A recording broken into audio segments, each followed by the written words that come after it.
Kim Chiu, binisita at dinamayan nga ba sa Cebu ng BFF na si Bella Padilla?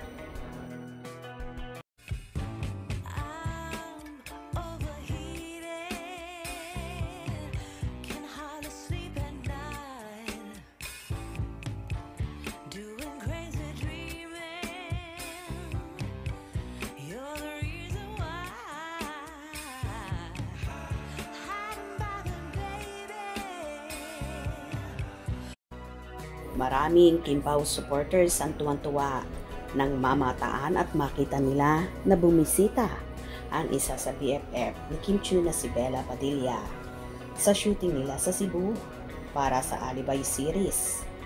Tila miss na ni Bella ang kaibigan, kaya naman nagpa siya itong dalawin ang dalaga. Kasama nga sa naturang pagbisita na yon ang isa sa director at head ng ABS-CBN na si Direk Loren Joggy.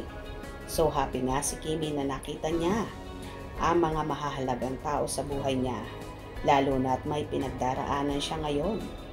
Tila all out naman ang suporta ni Bella sa kaibigan at personal talaga ang pagbisita niya para lamang makumusta at masamahan si Kimi sa mga pinagdaraanan nito. Hindi rin lingid sa kaalaman ng lahat. Nahiwalay na rin si Bella sa kanyang nobyong, isang Swiss-Italian na si Norman Benbey.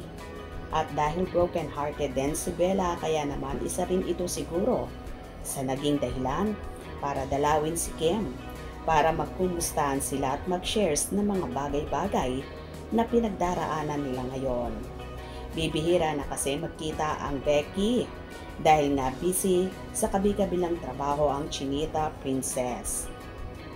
Nakaluwag naman ang hininga ang ilang Kim Pao fans dahil bukod daw sa nobyo ni Kimi na si Paolo Abilino ay marami daw ang umaalalay at lumagabay sa dalaga, na alam naman ng lahat na mahirap magtrabaho ang isang tao kapag mabigat ang dinadala nito, lalo pa kung usaping pamilya.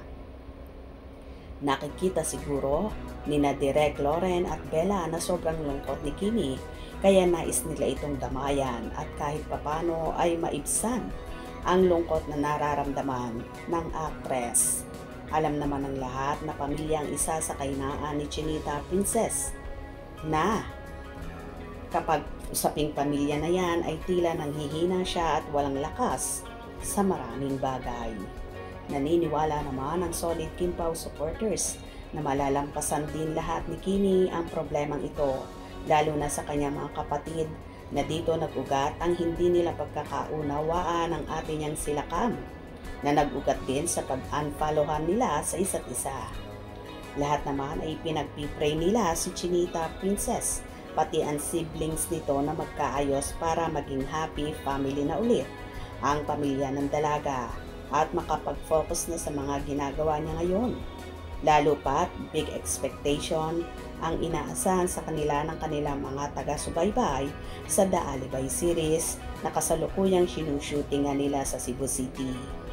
Buja Bella at Direk Loren Joggy na palagi kayong nasa likod ni Chinita Princess. Hope you enjoyed. Please subscribe for more info.